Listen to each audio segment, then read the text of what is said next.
In this video, we're going to take a look at the HDR Toning adjustment, which is a destructive operation you can perform on your pixels that will only work if your document has been flattened. So if you have a bunch of layers, it simply won't work. It's going to want to crush all of that down. Generally, it's a good idea because of that to do this in a brand new version of your document if you're using multiple layers.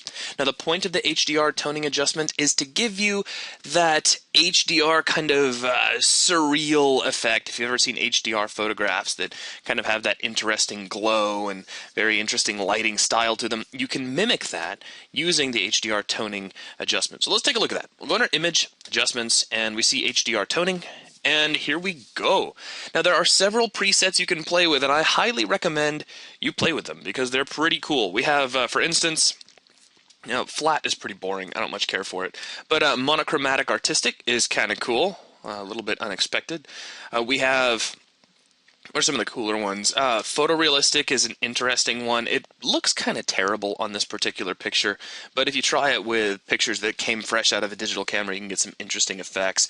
We have surrealistic high and low contrast, so you start to get that kind of fuzzy soft effect that is pretty common in a lot of HDR shots.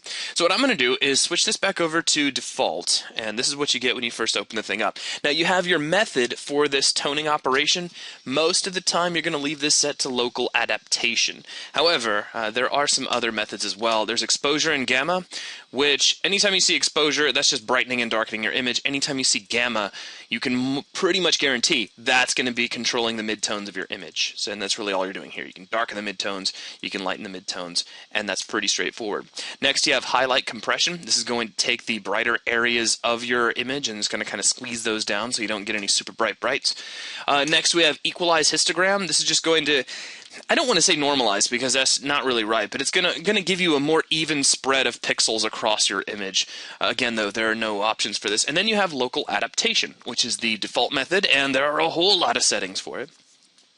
Now, the first group you have access to is Edge Glow. This gives you that nice little glowy effect around the edges of your images, which is fairly common in your HDR shots if you've ever taken a look at them.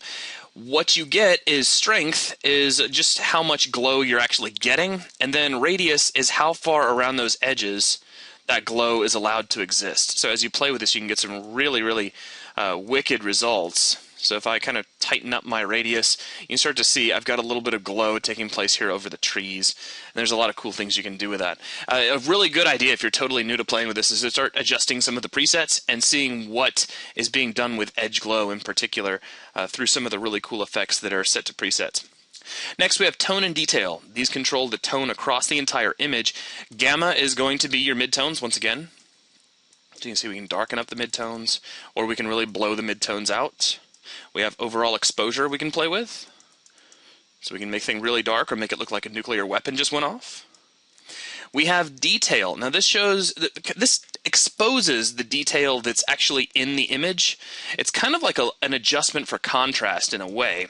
If you crank this up, your image is going to start to look highly contrasted in areas of detail. I've heard this referred to as crunchy before. And you can see the effect that's giving. As a matter of fact, it's starting to make the rocks kind of look like they're covered in snow in a way, but overall it just looks kind of, well, terrible if you crank it up too far. Next we have our shadows, and this is going to control the area of dark, the darkened areas of your image. So you can see the shadow here along the rocks as I adjust the slider. Those are getting brighter and darker. And then we have the same thing for highlights. So we can boost those up or we can kick those down. So definitely, come in here and play with these. If I bring highlights down, of course, I can get a nicer tone out of the sky.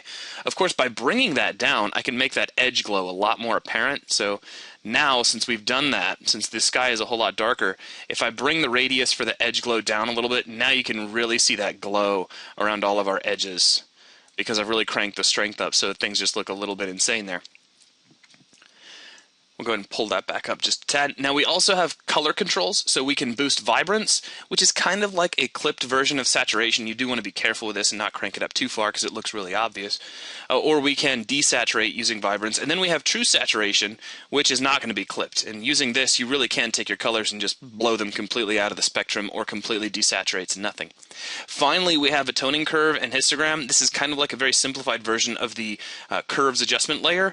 The standards are you can make an upward upward curve, kind of an ease in for lighter images. Of course, you can do an ease out if you want to do darker images. You can do a standard S-curve if you want to increase your contrast, or you can do an inverted S-curve if you want to lower your contrast. And that's just kind of like the basics. Of course, you can make all kinds of crazy results by really waggling that curve around and adding a lot of points to it. Any one of those points, if you so desire, you can select and switch to a corner so that you can start getting some even weirder effects. So that's a look at all of the settings for HDR toning. Again, it's just a way to take that sort of surreal look that often comes out of HDR photographs and mimic that up in just about any picture. But that's going to wrap things up for this video. Thanks a lot.